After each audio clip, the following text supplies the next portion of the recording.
Es para la Secretaría de Cultura de la Nación un enorme placer encontrarnos aquí. Quiero hacer algunos agradecimientos como corresponde en esta nuevo encuentro de nuestro ciclo Ideas. Quiero agradecerle especialmente a Martín Marcos, director del Museo Nacional de Arte Decorativo, por habernos permitido y habernos facilitado usar este salón extraordinario de este museo que además les recomiendo visitar. Quiero también agradecerle muchísimo a mi amigo y colega Jean Lorbeau, de la Embajada de Francia, su equipo y el trabajo que venimos haciendo en el diálogo entre Francia y la Argentina crece exponencialmente en las actividades que hacemos aquí, en la Ciudad de Buenos Aires, junto al Sistema Federal de Medios Públicos. La verdad es que nos sentimos muy acompañados en un trabajo que nos enriquece. Quería también contarles cuál es el espíritu con el que venimos organizando este ciclo. Y es el de volver de algún modo a formar parte de una conversación global sobre temas, ideas, situaciones, conflictos, de los cuales parecíamos estar algo alejados y que forman parte de la agenda contemporánea en términos de la discusión intelectual, del debate de ideas, y en ese sentido para mí es una ocasión extraordinaria contar aquí con Luciana Vázquez, periodista, escritora, especialista en educación, en temas de género, junto a Catherine Millet, que, como ustedes saben, es una extraordinaria escritora, curadora, dirige una publicación muy importante en el mundo del arte y que de algún modo reúne condiciones y una actitud que en lo personal admiro, que es la de aquellos que se paran contra la corriente, independientemente que podamos acordar o no con sus ideas, pero se paran frente a una corriente y dicen: un momento, aquí no estoy de acuerdo, en aquello no, con esto sí, y sostienen una voz propia. En debates que a veces suelen ser adocenados, donde uno ya sabe de antemano cuál es la posición correcta y cuál es la posición incorrecta, el trabajo y lo que viene escribiendo, contando y debatiendo Catherine Millet tiene un valor excepcional. Y ese valor está en la independencia, en la libertad de la conciencia y en la posibilidad de ejercer esa libertad plenamente diciendo lo que uno cree que es correcto, independientemente de la simpatía o la antipatía que eso genere. Así que muchas gracias, Catherine Millet, por acompañarnos aquí en Buenos Aires esta tarde.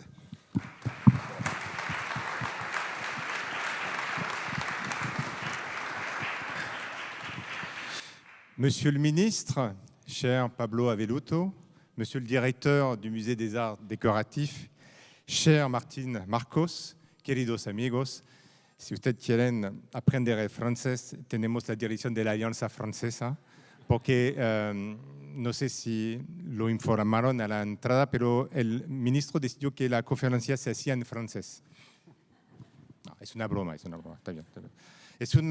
Es una enorme alegría para nosotros, la Embajada de Francia, Instituto Francés y todo el equipo, Mateo, Lucy. Una gran alegría para nosotros recibir hoy en este bellísimo espacio a la escritora y crítica de arte Catherine Millet en el marco del ciclo Ideas Pensando Juntos el Mundo. Y me gusta mucho este título, lo hablé ayer en la Alianza Francesa. Y todo eso se hace en el marco de su paso por el Woman 20. El debate de ideas para la Embajada de Francia es un poco el corazón de nuestra presencia en este país, porque creo que en los valores que compartimos entre los dos países democráticos, creo que hay una circulación de las ideas. Y todo eso se enriquece a través del diálogo franco-argentino 2018-2019 que el presidente Macron y el presidente Macri han decidido lanzar hace algunos meses. Un ciclo que marca la centralidad del debate de ideas dentro de este diálogo y la comunión de valores entre ambos países, en un momento en el que se discuten cuestiones centrales sobre el lugar de mujeres y hombres en la sociedad. Los dejo ahora con Catherine Millet y con Luciana Vázquez, periodista del diario La Nación y quien la entrevistará para debatir de moral, cuerpo y deseo. Aprovecho también la oportunidad para decir que mañana la señora Catherine Millet presentará su libro El arte contemporáneo en la Alianza Francesa y también que después esta conferencia inauguramos con el director del Museo de Arte Decorativo una exposición de diseño francés, entonces que la vamos a pasar juntos, va a ser una nueva noche de amistad franco-argentina. Bonne soirée, merci beaucoup, Monsieur le Ministre, la parole est à vous. Gracias. Gracias, Jan. Bueno, entonces, con ustedes, Catherine Millet, Luciana Vázquez, les pido un fuerte aplauso para ambas. Bueno, en principio, muchísimas gracias por esta oportunidad tan interesante de hablar con una mujer y una intelectual que, como decía Pablo Avelluto, se anima a pensar a contrapelo, ¿no? Es una oportunidad para un periodista y para todos escucharla realmente potente. Les cuento que cómo vamos a encarar esta conversación. Primero es una entrevista pública. Le iré planteando cuestiones a Catherine vinculadas con sus perspectivas acerca del tema que nos convoca y también habrá oportunidad de que ustedes le planteen preguntas, de manera que avanzada la entrevista pública empezaremos a compartir la palabra. Me interesa construir primero un contexto de esta conversación.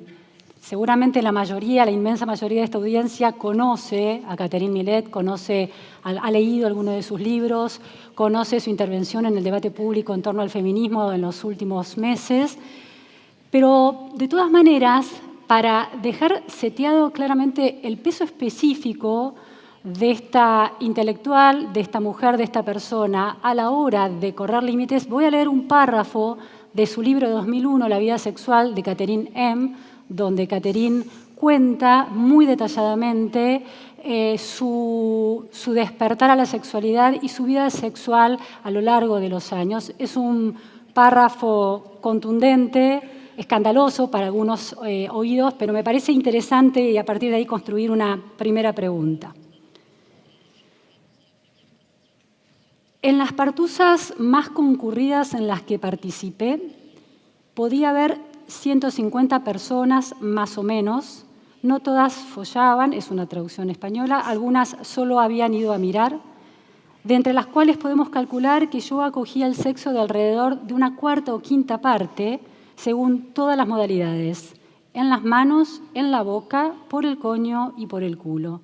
A veces intercambiaba besos y caricias con mujeres, pero eso era secundario. En los clubs la proporción era mucho más variable, con arreglo a la frecuentación, desde luego, pero también a las costumbres del sitio. El cálculo sería mucho más difícil en el caso de las noches pasadas en el WA.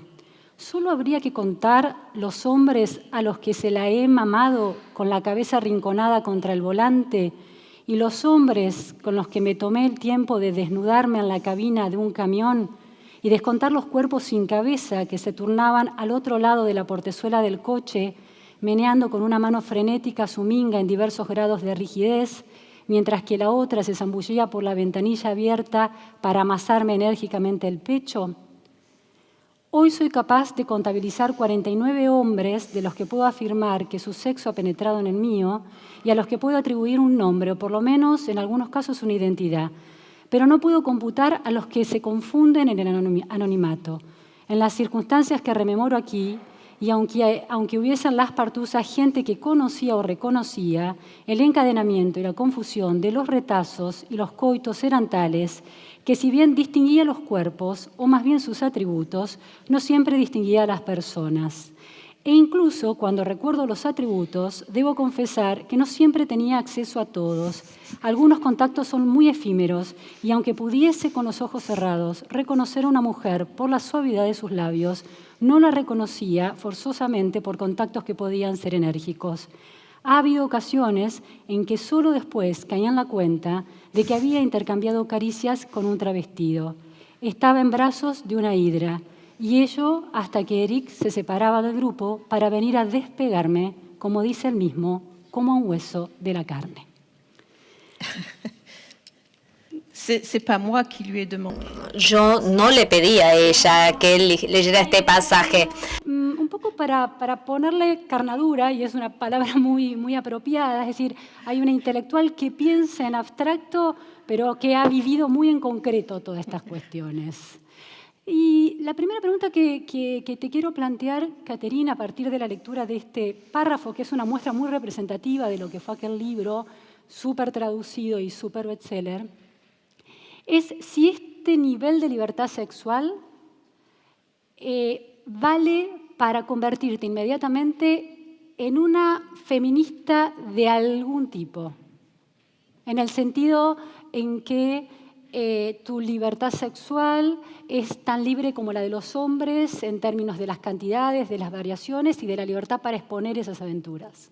En fait, pour répondre très exactement Para responder exactamente a la pregunta que vos planteaste, je me suis interrogée, me en effet, moi, pregunté yo à un misma, moment donné, en un determinado momento de mi vida, je me suis interrogée, me qu'est-ce qui m'a pregunté donné cette acerca de qué es lo que me había dado esa libertad de movida cuando empecé a incursionar en la vida adulta.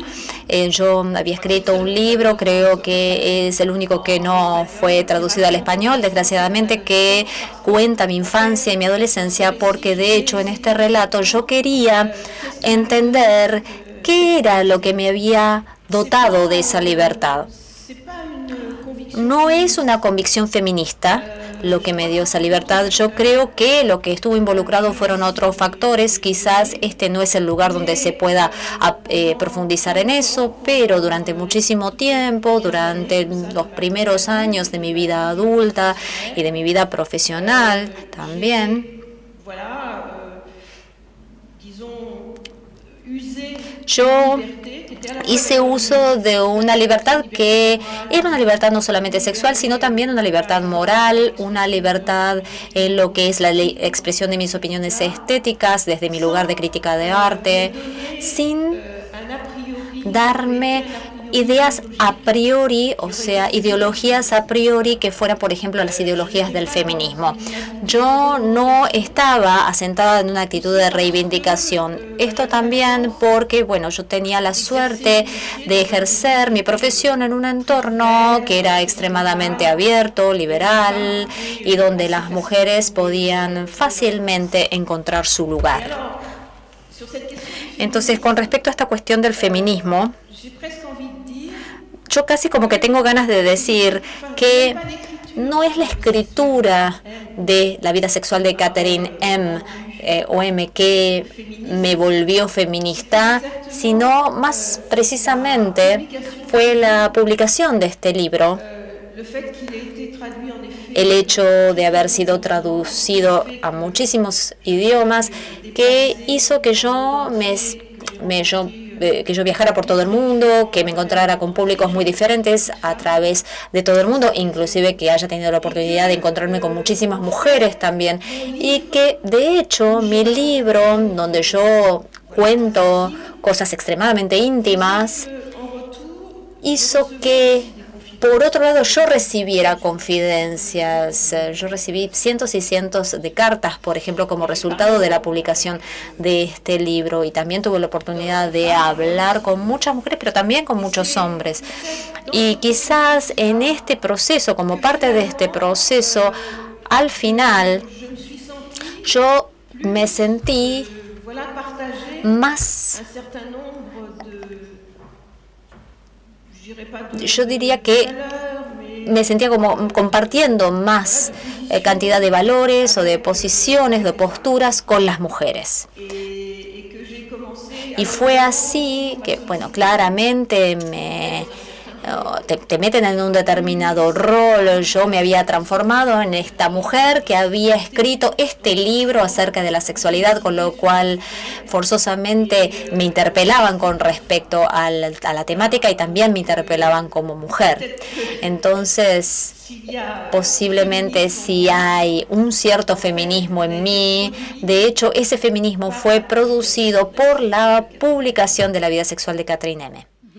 ¿Es posible un feminismo y una libertad de las mujeres si no se da primero una libertad de los cuerpos de las mujeres? Es decir, ¿puede haber un feminismo en mujeres que practiquen sexualidades más clásicas?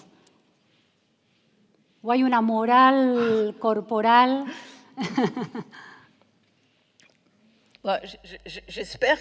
Bueno, espero que haya una conciencia feminista que pueda existir independientemente de las prácticas que vos describiste. O sea, yo se los deseo a todas las mujeres. Mismo yo pienso que hoy en día, por lo menos en nuestras sociedades,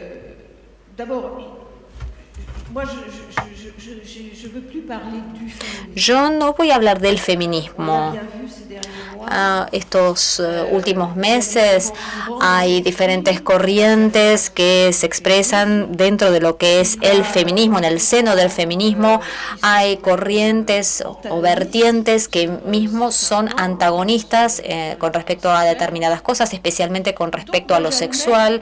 Y entonces yo admito que pueda haber aspectos muy grandes y que después de todo una mujer que hace una elección de vida que es, por ejemplo, una vida muy tradicional, una forma de vida muy tradicional, que no busca una actividad profesional y decide dedicarse a su familia, a la educación de sus hijos, etcétera, que ella al mismo tiempo en el interior del núcleo familiar, que ella pueda tener, sin embargo, ideas, posturas y reivindicaciones de corte feminista. Esto es algo que yo también admito. Yo creo que tengo ganas de decir, o bueno, mi filosofía es que, en cierta medida, por supuesto, cada uno construye a partir de su propia experiencia su propia moral.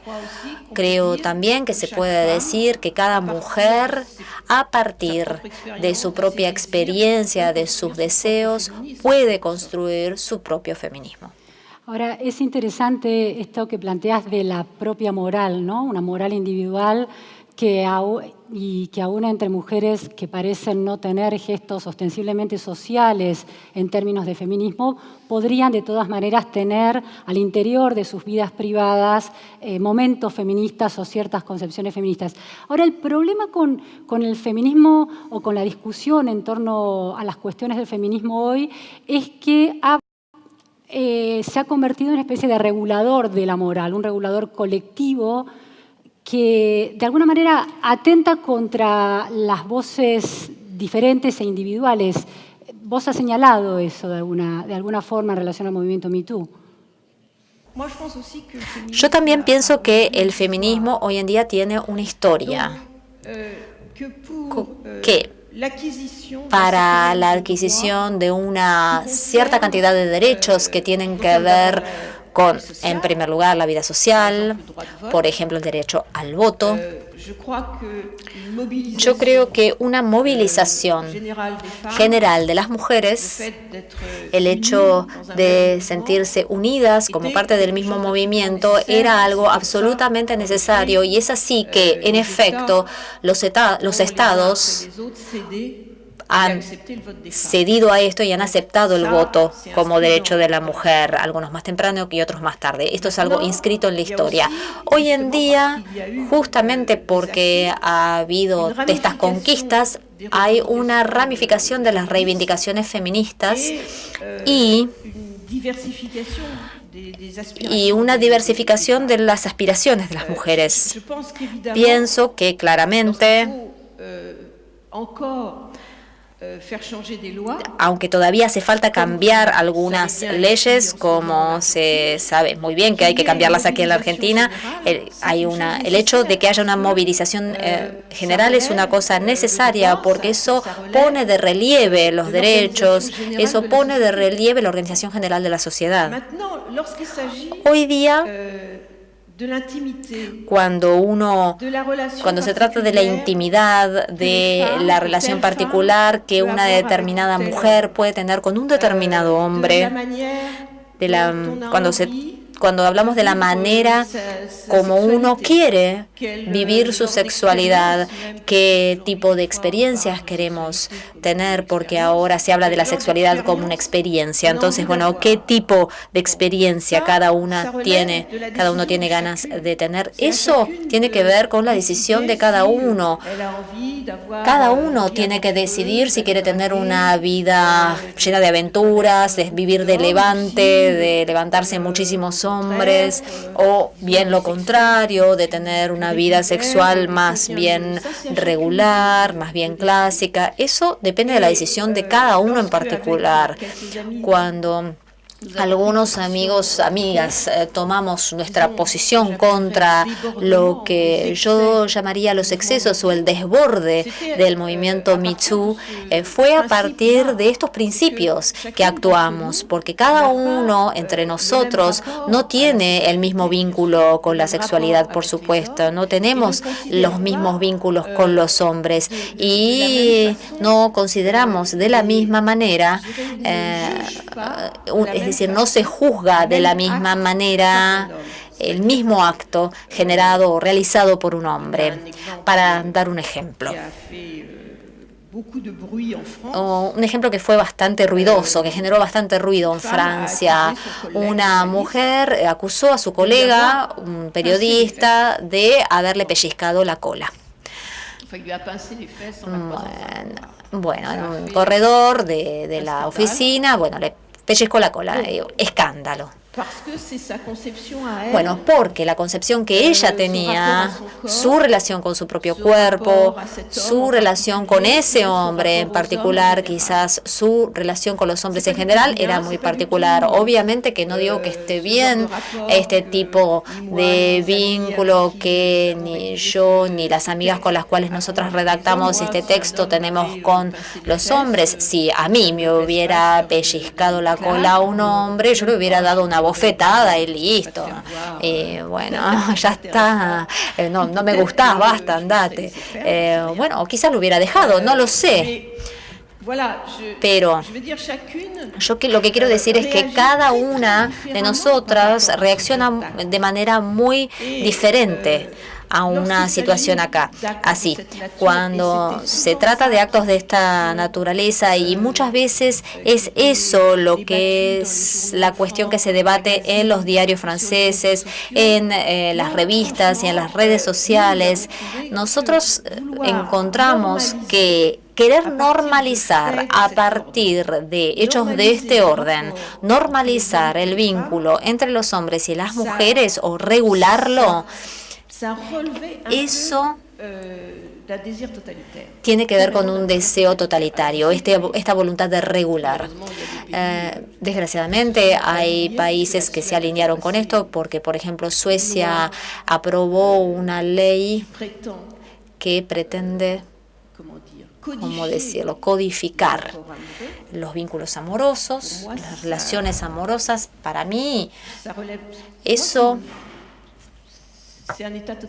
Es reflejo de un Estado totalitario. Obviamente que Suecia no es un Estado totalitario, es democrático, pero de todas maneras es reflejo de un cierto totalitarismo. Esto es penetrar en la intimidad de la gente, y eso de penetrar en la intimidad de la gente es de Estado totalitario.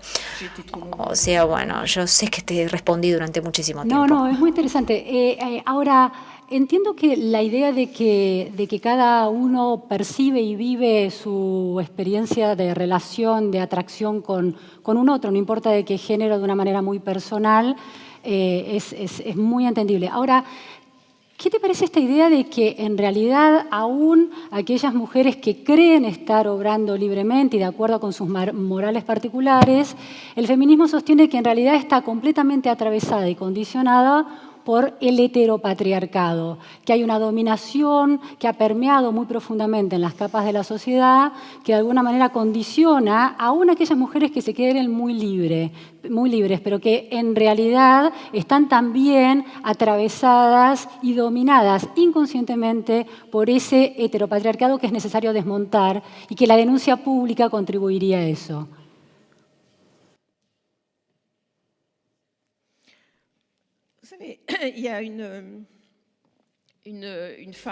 Hay una mujer francesa que yo admiro muchísimo, Elisabeth Badinter, que es una filósofa y que hace años publicó en Francia, yo no sé si esta obra fue traducida al español, puede que sí. Ella publicó un libro que se intitulaba Falsehood, y la ruta falsa.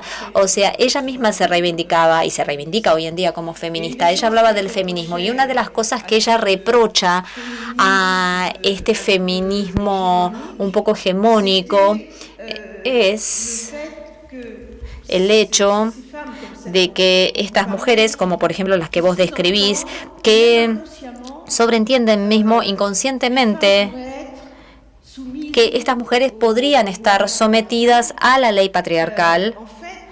De hecho, ¿qué es lo que quiere decir eso? ¿Qué quiere decir que esta mujer que piensa mejor que nosotros lo que nosotros tenemos en nuestra cabeza? Yo tengo la libertad de pensar que en nuestra sociedad una mujer normalmente educada, diría bien preparada, que esa mujer tiene un derecho, tiene la libertad de pensar.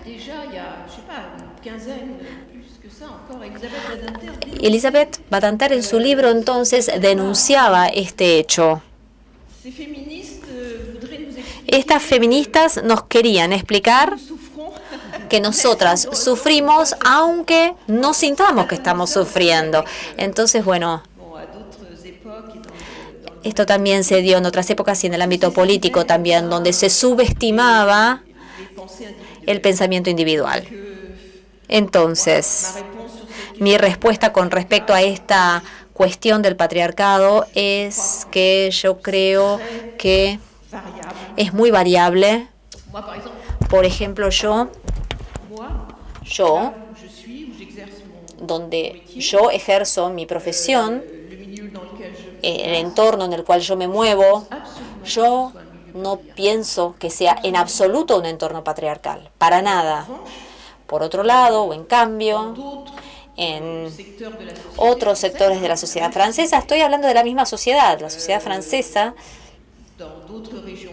en otras regiones de Francia, en otros ámbitos profesionales, yo creo que sigue habiendo un poder dominado por los hombres. Pero ahí también la sociedad, en todo caso en un país como Francia y quizás también en Argentina, esto también se dé, ahí tampoco las cosas son homogéneas en Francia. Es necesario recordar que incluso yo, por ejemplo, en relación con la generación de mi madre, nosotras hemos tenido muchísimas conquistas. ¿Cómo decirlo? Yo me beneficié de, por ejemplo, la píldora anticonceptiva, cuando tenía 20 años, cuando empezó a autorizarse su consumo en Francia. Mi madre no pudo beneficiarse de esta libertad de poder controlar su fertilidad. Entonces, considero que, bueno, por ejemplo, esto fue muy importante a la hora de la libertad sexual, ¿no? La píldora. Esta es una conquista. Bueno, pero eso es otro debate. Porque hay un tema que a mí me gusta mucho tratar de vez en cuando, que es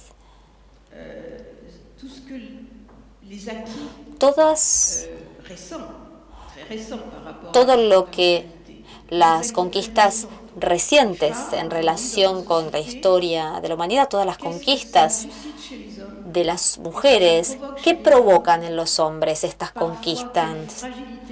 A veces, ¿qué fragilidad ponen de relieve estas conquistas entre los hombres? Pero bueno, este es otro tema. Pero me parece que ahí hay un apunte interesante. Hay una vieja historia de que solo quien pertenece a una minoría perseguida puede hacer chistes sobre esa minoría perseguida o poner en cuestión algunos valores de esa minoría perseguida. Es decir, un judío puede hacer chistes de judíos, pero no aquel que es judío. Lo que a veces yo por lo menos observo en los hombres es que a veces los hombres son más feministas que las mujeres se permiten ciertas disidencias, pero que los hombres casi están obligados a manifestarse feministas bajo el riesgo de ser tildados de heteropatriarcales, violentos y machistas. ¿Percibís algo de eso?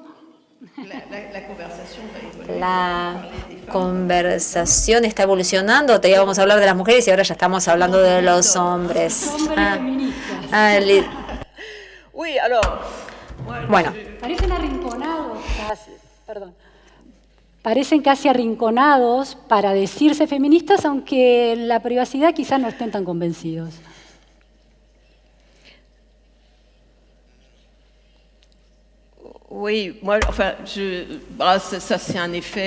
Este es un efecto que que se encuentran en otros ámbitos, es esto de ser políticamente correcto, ¿no? O sea, hoy en día hay muchísimo miedo de herir ciertas susceptibilidades, las de las mujeres, las de los negros, en Francia, los migrantes. Bueno, en breve ya no se puede emitir ni la menor opinión crítica porque, bueno, es la forma contemporánea de la censura esta, diría yo. En lo que a mí respecta, me parece que en nuestras sociedades, sobre todo entre las jóvenes generaciones, ha habido un efecto de culpabilización de los hombres que a mí me parece que es extremadamente exagerado. Hoy día en las diferentes sociedades, entre las clases medias,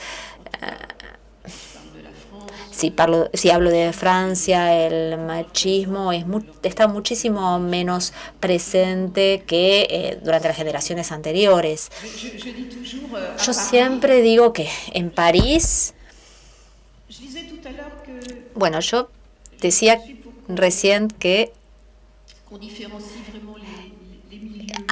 me parece importante diferenciar los entornos. Las sociedades hoy en día son menos homogéneas que anteriormente. Si yo paseo por París hoy día, por ejemplo, voy a ver que hay muchos más hombres jóvenes empujando el cochecito del bebé que mujeres empujando el cochecito. Ahora, hay una cuestión real que es que en términos de la cantidad de denuncias públicas y mediáticas que ha habido de acoso, la enorme mayoría, salvo algunas excepciones, son de mujeres que denuncian a hombres por acoso. ¿Eso es síntoma de una verdad incuestionable acerca de que hay un cierto estado de dominación, por lo menos en algún terreno donde se mezcla la vida profesional con el atractivo sexual y donde los hombres creen tener un derecho mayor sobre las mujeres?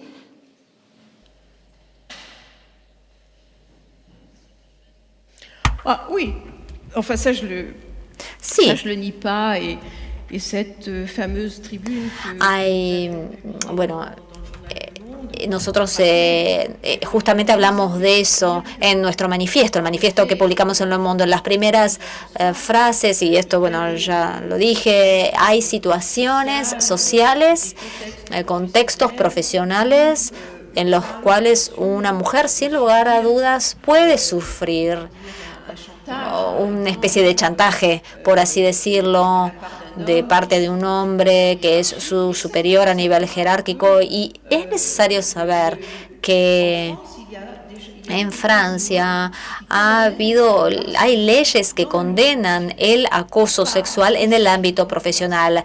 No estamos hablando, no del acoso específicamente, el acoso sexual, pero estas leyes condenan todas las formas de acoso. Nosotros tenemos una ley que existe desde hace varios años que condenan el acoso en general.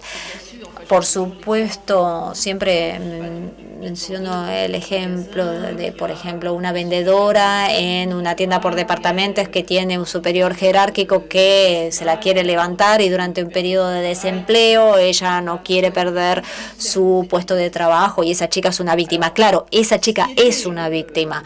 Pero lo que es criticable en el movimiento Me Too es que hubo una gran confusión de aquello que se denomina el acoso sexual.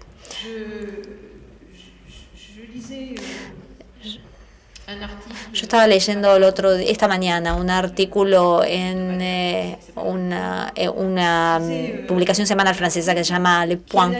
Estaba leyendo yo un artículo entonces que analizaba algunas estadísticas que fueron publicadas por sociólogos a lo largo de los últimos meses o quizás los últimos años acerca de las mujeres que dicen haber sido víctimas de acoso sexual.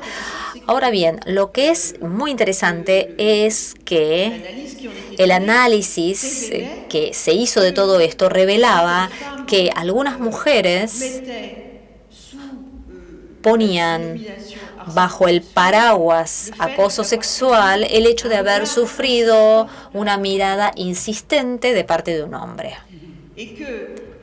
Y del otro lado del espectro, si se puede decir de esa manera, el acoso es el hombre que siempre que todo el tiempo está tratando de tocarte, que te llama por teléfono a la noche para obtener algo de vos. Obviamente sí, en ese caso hay acoso, pero como las sociólogas feministas o los sociólogos feministas nos dice que hay un 80% de mujeres que han sido víctimas del acoso sexual. Si eso cuenta a aquellas que tuvieron la impresión de un tipo en el subte que las estaba mirando un poco fijo, y bueno, esa cuestión se vuelve muy problemática, esta cuestión de las estadísticas.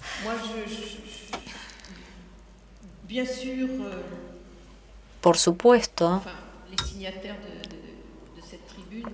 las signatarias de este manifiesto no somos mujeres inconscientes, no somos sufrientes, no somos inconscientes de los sufrimientos que sufren algunas mujeres en algunas situaciones. Lo que nosotras reprochamos a las activistas del movimiento Me Too es que ellas hacen valorar o en el mismo plano actos que para nosotras son insignificantes. Y no solamente eso, al poner sus acusaciones en la plaza pública, digamos, poner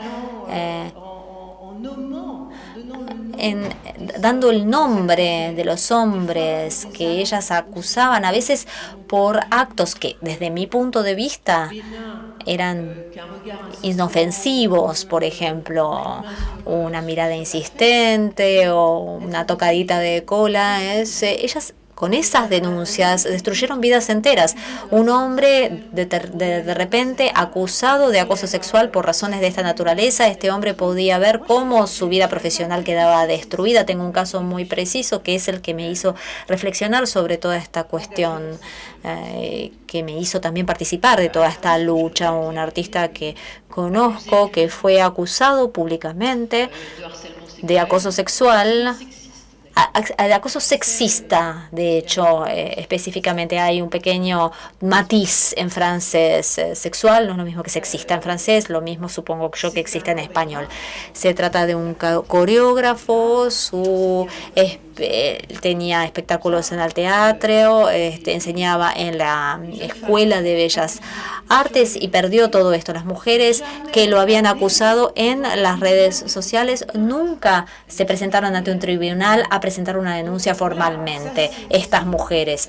Entonces, esa también es una de las cosas que mete mucho miedo en el movimiento Me Too, porque es esta acusación pública, está puesta en el banquillo de los acusados de hombres de los cuales no se puede saber verdaderamente si eran culpables o no. Seguramente entre ellos hay culpables, pero no todos ellos lo son. Catherine, me surgen dos preguntas a partir de lo que decís. Por un lado, el tema del punitivismo, esta idea de escrachar públicamente a un individuo.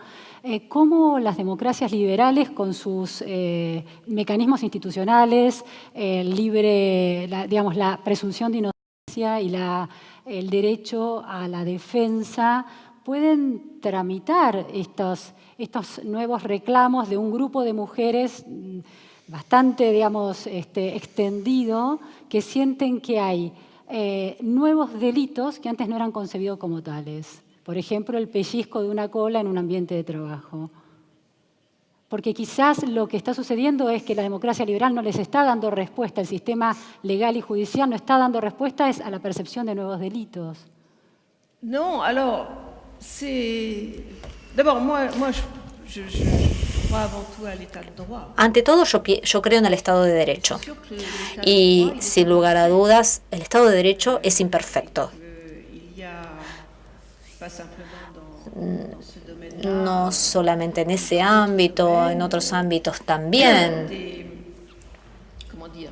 ¿Cómo decirlo? Hay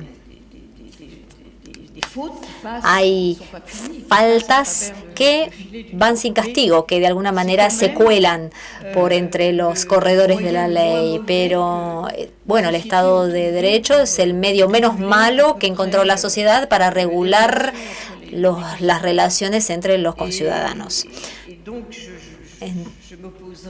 Yo me opondría fervientemente a capa y espada a esta utilización de los medios de las redes sociales con el fin de denunciar o acusar a personas antes de que el juez pueda pronunciarse. Cuando yo participo de estos debates, mucha gente me dice, bueno, sí, pero la policía y sobre todo la justicia, al final de cuentas, son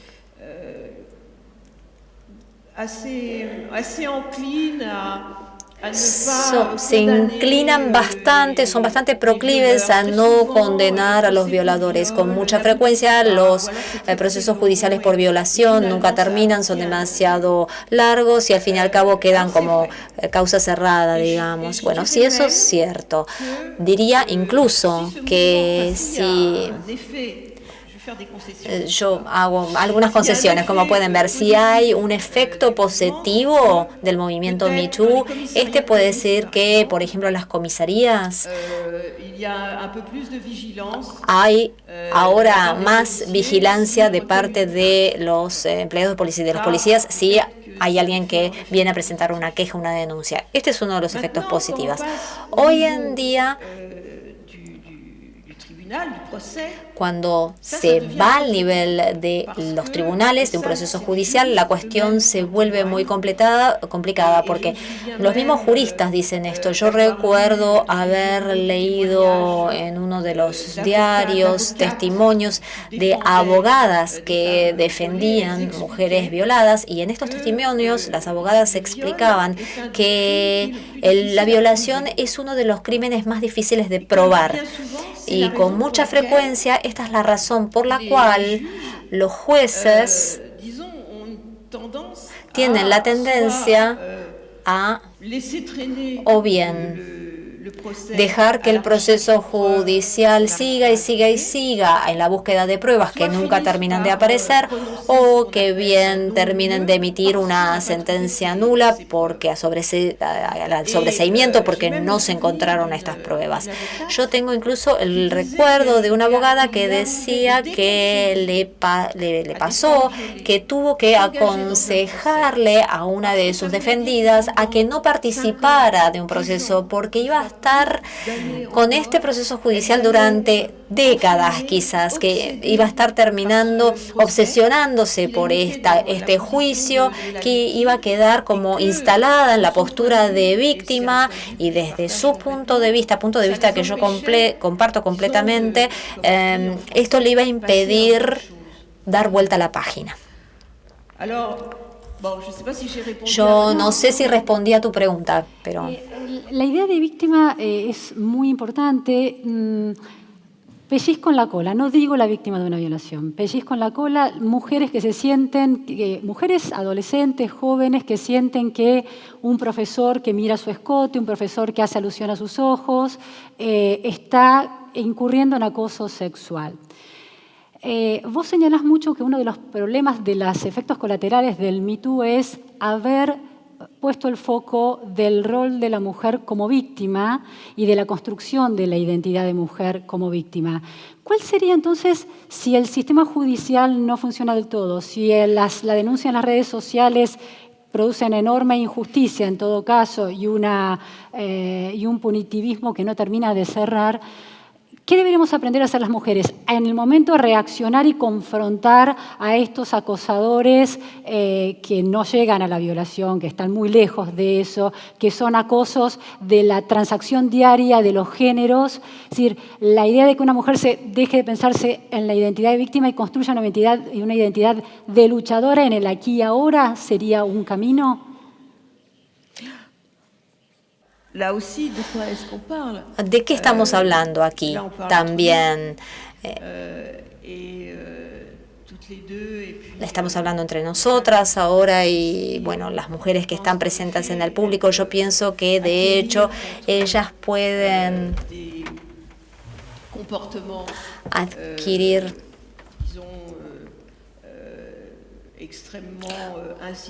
contra los comportamientos en extremo insistentes o desubicados de parte de los hombres. Ellas puedan recurrir a sus propios recursos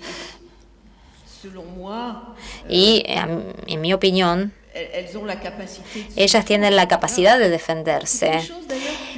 Esta es una cosa que Elizabeth Badinter en su libro comentaba. Ella hablaba del hecho de que era más importante que la mujer adquiriera en ciertas condiciones. Por supuesto, no estoy hablando de la violación, simplemente en el caso de un acoso sexual. Ella lo que decía es que es importante que la mujer adquiera una fuerza que le permita defenderse por sí sola, antes que tener que recurrir todo el tiempo a la ley para que la proteja, porque eso la pone o la puede mantener en esta situación de víctima. Recuerdo que es uno de los comentarios que Elizabeth Badinter hacía en su libro y me parece muy interesante. Ahora lo repito.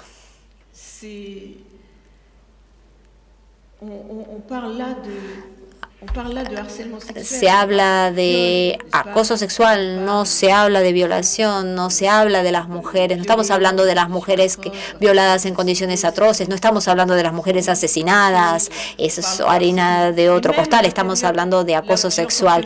Y voy a hacer otra concesión.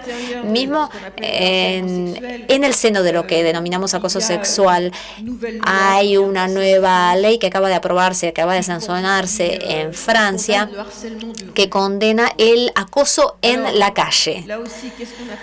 A ver, ¿qué es el acoso nuevamente? ¿Cómo lo definimos? Si vos estás caminando por la calle y estás vestida de una determinada manera y, bueno, tenés una linda figura y un tipo te empieza a hablar y te hace alguna propuesta o te silba, eso no es grave. Por otro lado, o en cambio, hay barrios en París donde es muy difícil para una jovencita poder salir a la calle sin ser acosada por bandas de pibes y sin ser agredida a través de insultos, palabras, gestos.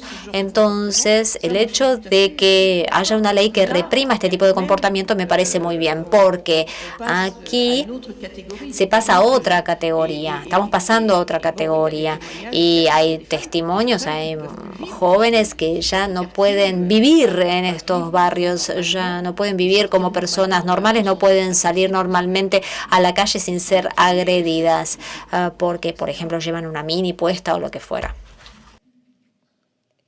Catherine, vos sos una mujer madura, de enorme experiencia de vida, de enorme libertad sexual. A pesar de eso, en la medida en que el acoso también es una instancia subjetiva de cómo cada persona vive el encuentro con el otro género, a lo largo de tu vida, ¿podés decir que sufriste situaciones de acoso? Y si es así, ¿cómo las resolviste?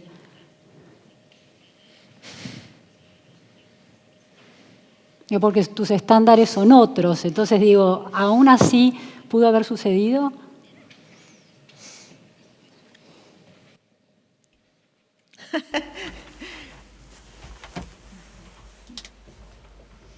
Oui, peut-être, je m'en souviens pas. Puede ser, no me acuerdo.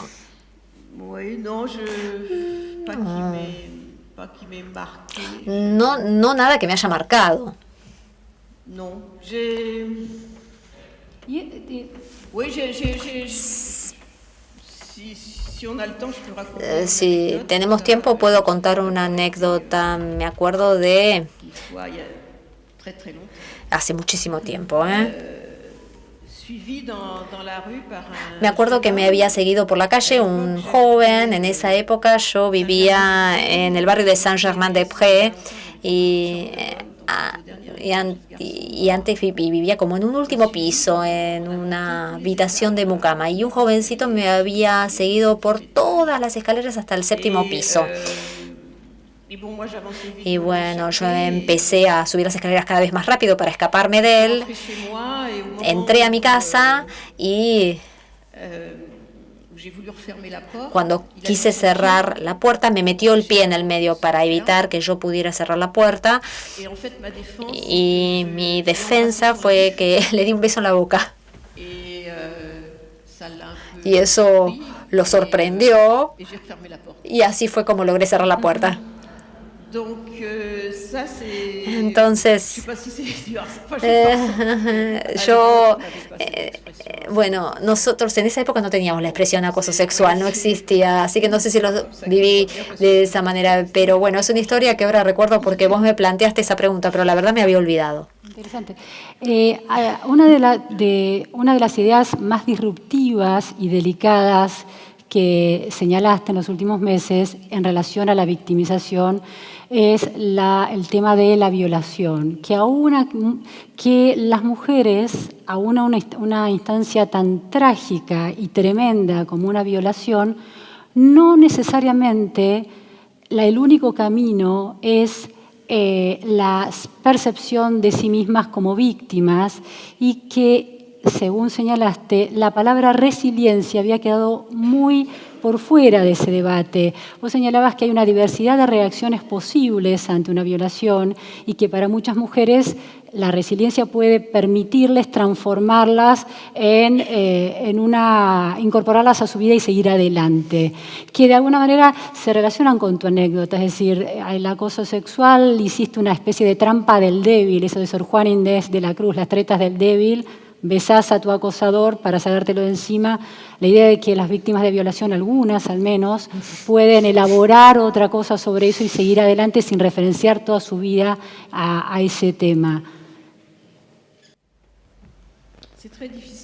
Yo creo que es muy difícil abordar este tipo de temas.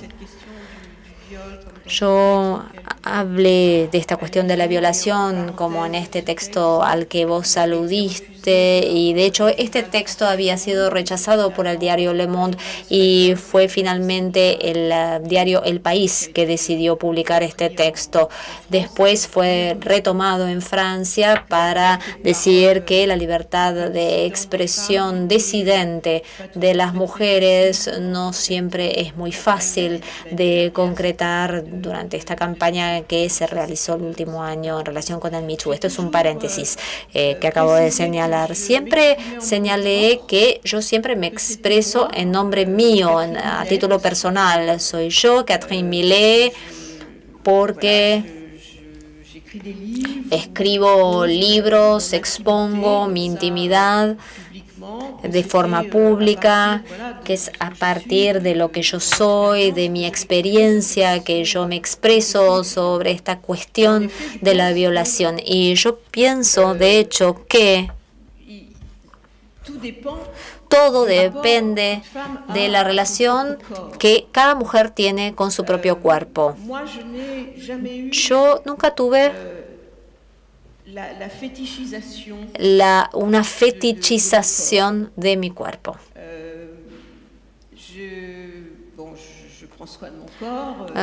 Yo, por supuesto, estoy conectada con mi cuerpo y mi apariencia, pero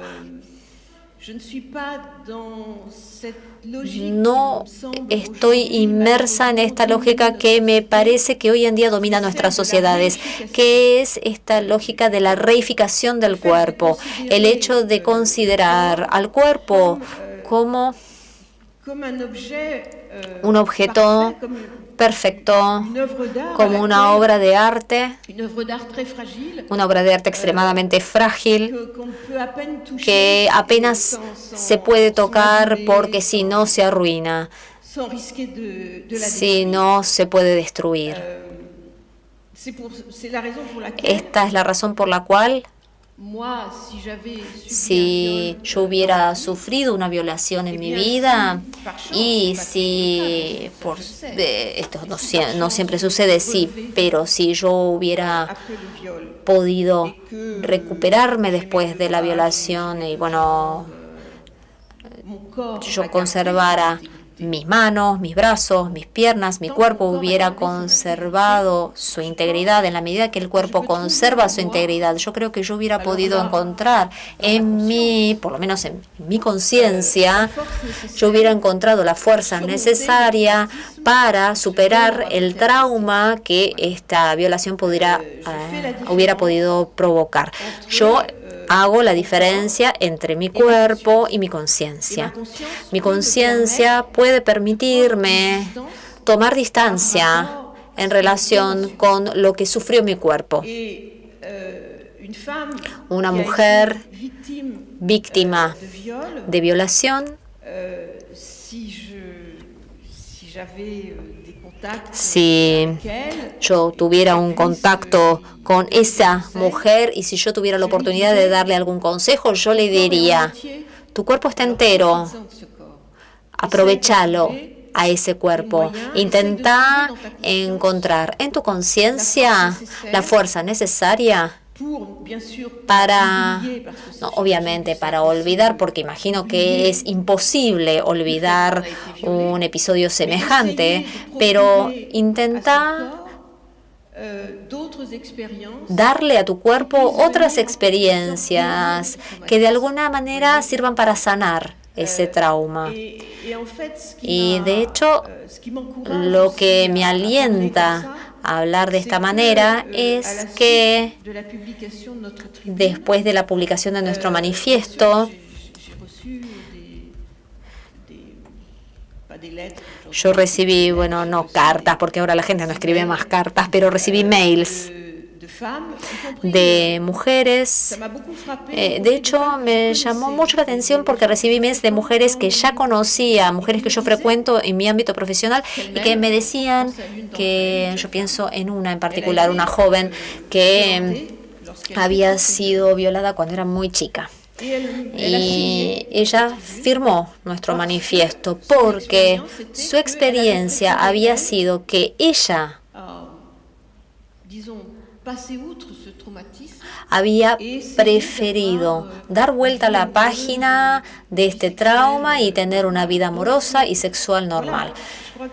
Entonces, yo creo que es necesario decirles a las mujeres que lo que yo creo es que, sin lugar a dudas, aquí yo expreso la opinión, o en todo caso la reacción de una mujer que vive en un entorno muy evolucionado, muy cultivado, que tiene capacidades culturales e intelectuales para encontrar esta fuerza. Pero las feministas que pretenden ayudar a las mujeres violadas, que pertenecen a entornos menos favorecidos, más desfavorecidas, yo creo que harían mucho mejor a la hora de ayudarlas a superar ese trauma y a emprender lo que denominamos un trabajo de resiliencia, antes que empujarlas a adentrarse en causas judiciales que pueden durar una eternidad con un resultado incierto, porque esto las va a terminar encerrando en la obsesión de este acto que ellas sufrieron.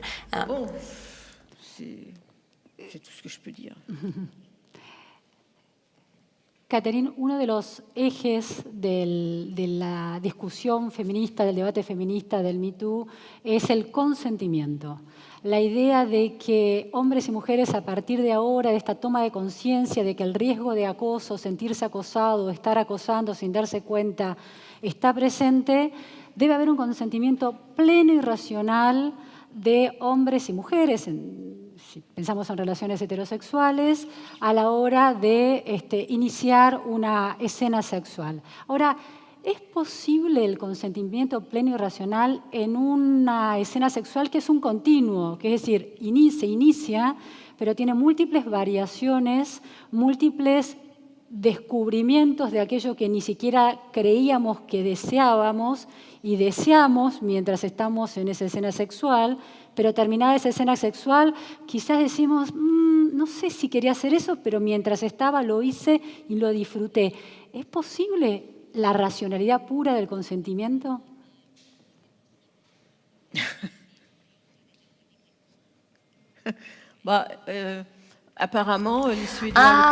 Aparentemente los suecos lo piensan, ¿eh? Ellos hicieron aprobar una ley, creo que al fin y al cabo se terminó promulgándose, y vi una declaración yo del primer ministro sueco que decía: si usted no está segura, contrólese.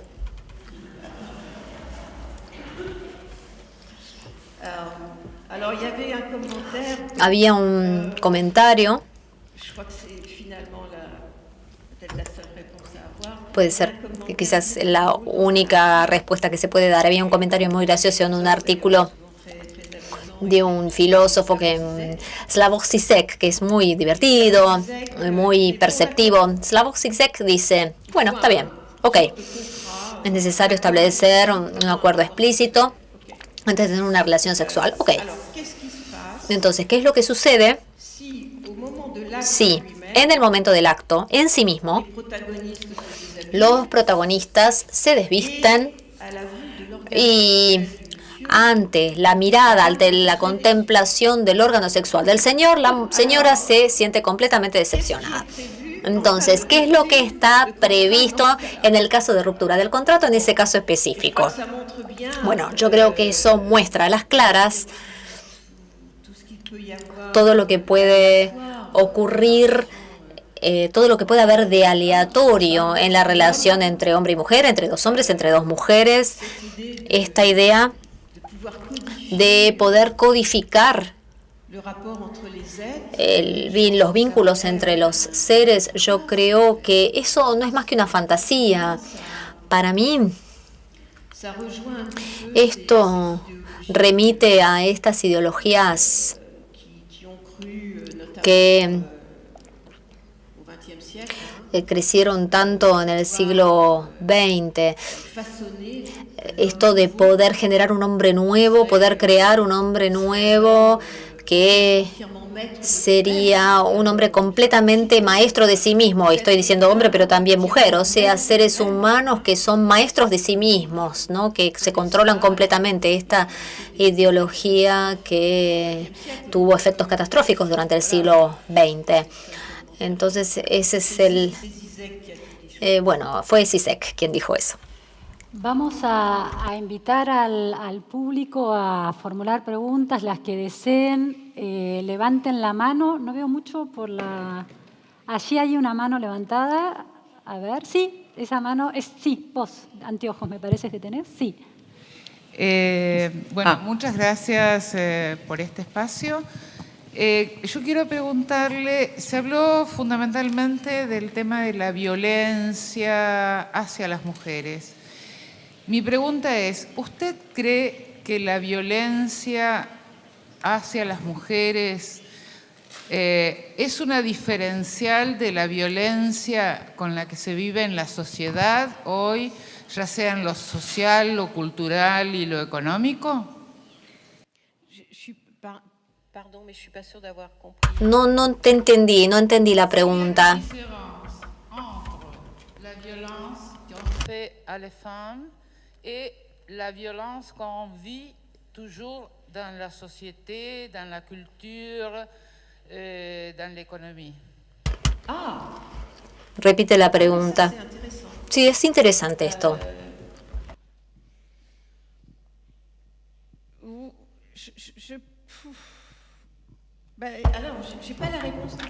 No tengo una respuesta hecha, no tengo una respuesta predeterminada. Me resulta interesante. Hay... Yo más bien diría que no. Diría que no.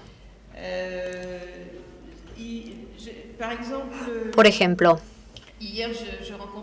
ayer me reuní con algunas periodistas y me plantearon la pregunta de esto de reinventarse, el hecho de que una mujer automáticamente debería sentirse más cercana y más involucrada y más empática hacia otras mujeres que hacia los hombres, por ejemplo. Y al reflexionar acerca de la respuesta que yo di, yo dije, no, yo pienso que un hombre que sufre apela más a mi compasión y seguramente yo tendría más ganas de ayudarlo porque él sufre una presión desde lo profesional, desde lo económico, que lo coloca en una situación de fragilidad, por ejemplo. Yo creo que tendría más compasión por ese hombre en particular que por una joven actriz de Hollywood o de una joven periodista que tiene, como yo dije, tiene más facultades culturales en sí misma para poder reaccionar y defenderse. Y también facultades económicas, por supuesto, también. Entonces, ¿acaso habría una especificidad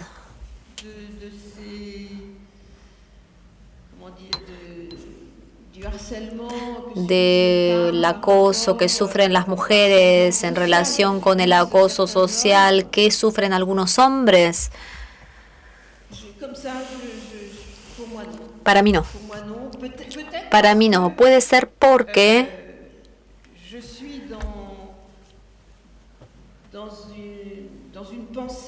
yo estoy instalada en un pensamiento, en una filosofía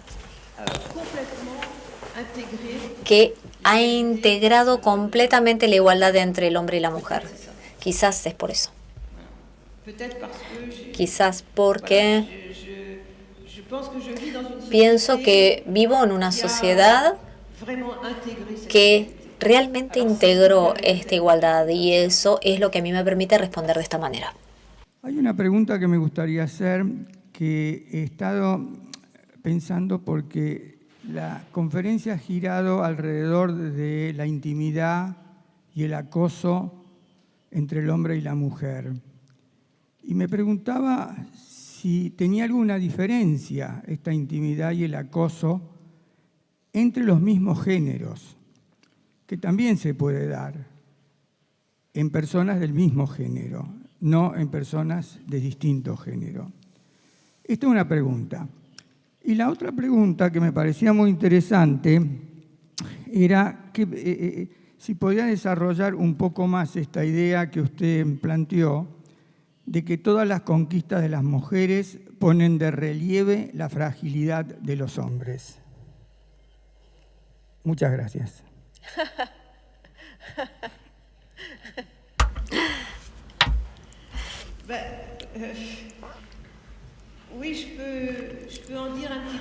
Bueno, puedo desarrollar un poquitito más ese tema, claro que sí, hablando un poquitito de los hombres. Y también hablando de las preocupaciones que ellos mismos pueden tener. Hay algunas mujeres hoy día que reflexionan sobre este tema, no solamente los hombres, también hay mujeres. Con respecto a los hombres, yo no sé si fue traducida esta obra, puede ser que sí, porque fue un libro muy importante. Hay historiadores franceses que algunos años publicaron un libro que se llama Historia de la virilidad. Esto fue publicado por la editorial Edition du Seuil. Y bueno, lo que es el período moderno, los textos subrayan que todos los que han participado de nuestra historia reciente, por lo menos en Europa, todo lo que pertenece a la historia reciente vinculado a las guerras, pero también vinculados a la manera como la guerra hizo evolucionar a la sociedad y de alguna manera la manera como la guerra favoreció la emancipación de la mujer, porque esta fue una de las consecuencias de las guerras. Cómo estos fenómenos, lo que muestran los historiadores es cómo estos fenómenos lograron fragilizado a los hombres. El último año yo publiqué un libro que creo que el año que viene se va a traducir al español, que tiene que ver con el autor inglés del principio del siglo XX, D.H. Lawrence, el autor de esta novela tan conocida, El amante de Lady Chatterley. Y D.H. Lawrence, a principios del siglo XX, fue testigo de la Primera Guerra Mundial, y Lawrence analizó muy bien lo traumático que había sido para los hombres, obviamente, tener que ir a participar de esta guerra atroz, y para los que regresaban de la Primera Guerra, a veces arruinadísimos, ¿no? Físicamente, psicológicamente. Él se dio cuenta, bueno, en ese momento los hombres se daban cuenta de que las mujeres habían tomado el toro por las astas socialmente. Obviamente los hombres habían tenido que salir de las fábricas para ir a la guerra. Las mujeres se habían hecho cargo, y este momento donde se generalizó la industrialización de la sociedad también.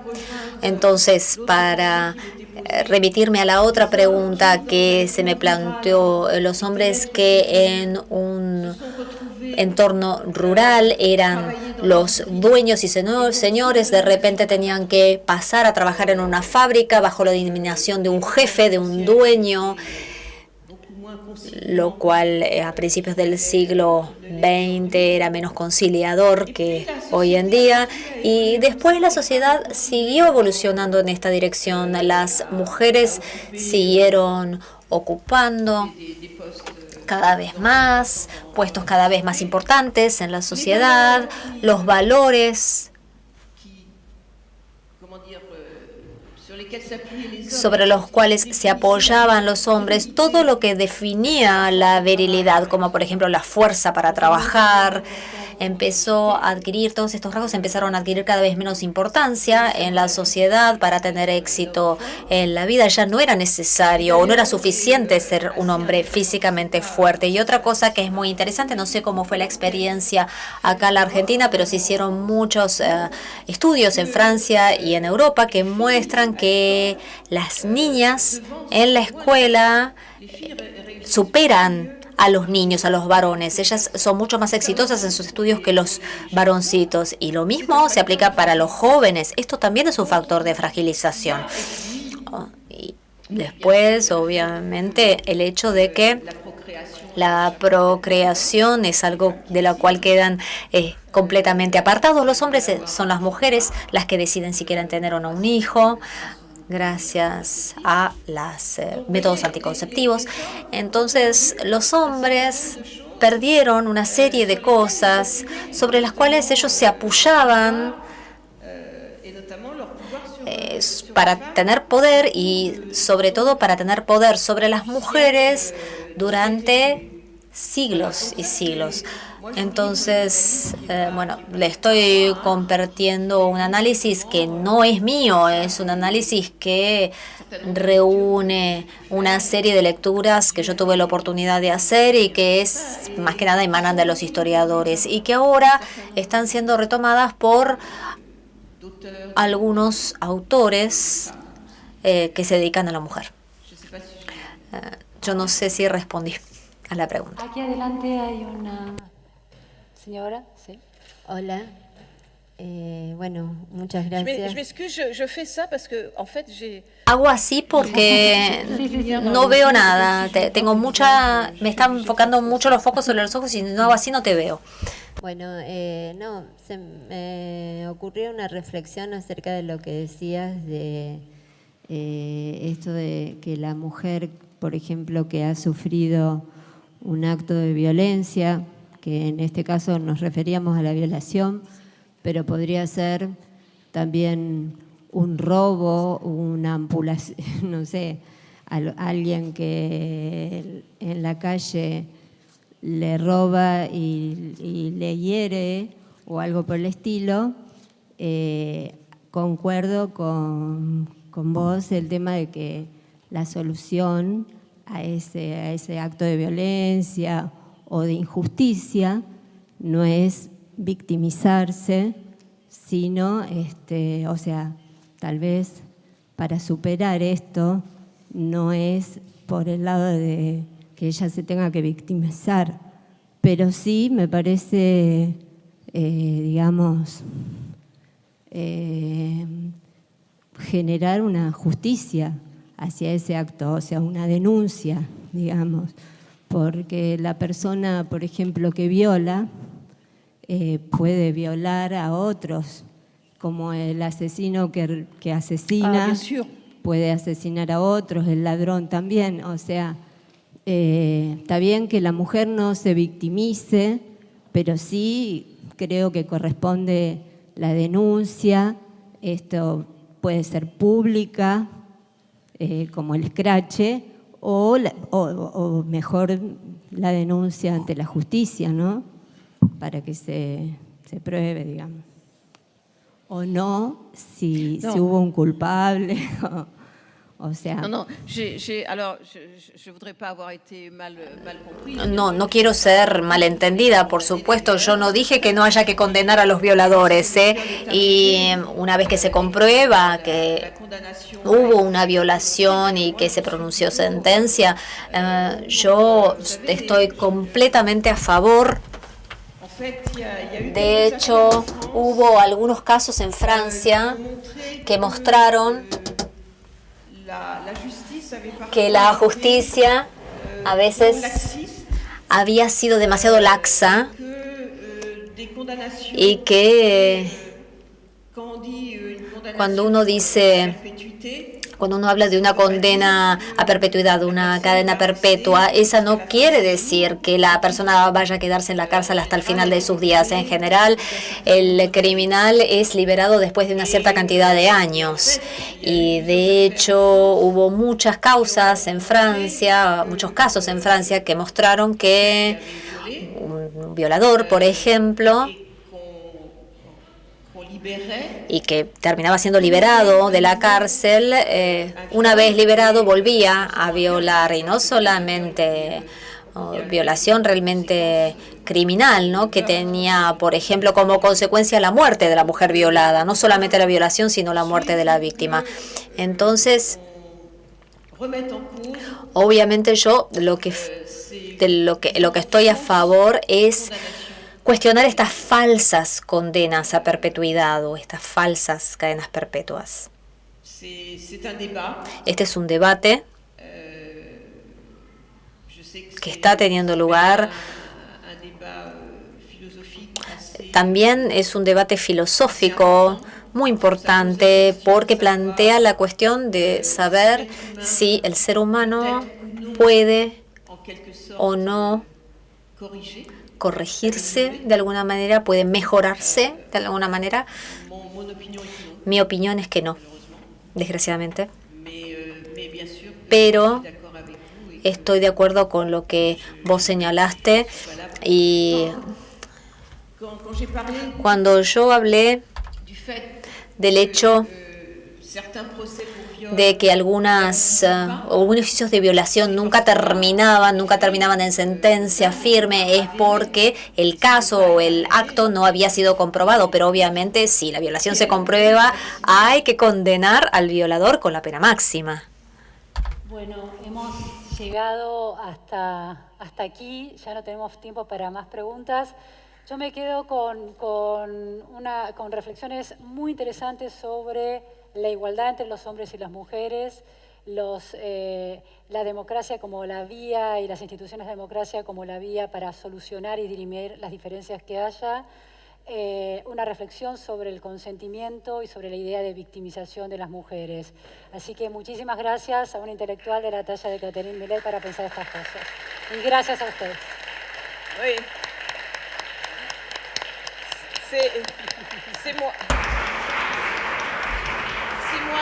qui vous remercie beaucoup. Yo soy la que les quiero agradecer profundamente por su atención. Muchas gracias por darme la bienvenida aquí. Quiero decir que me conmueve muchísimo porque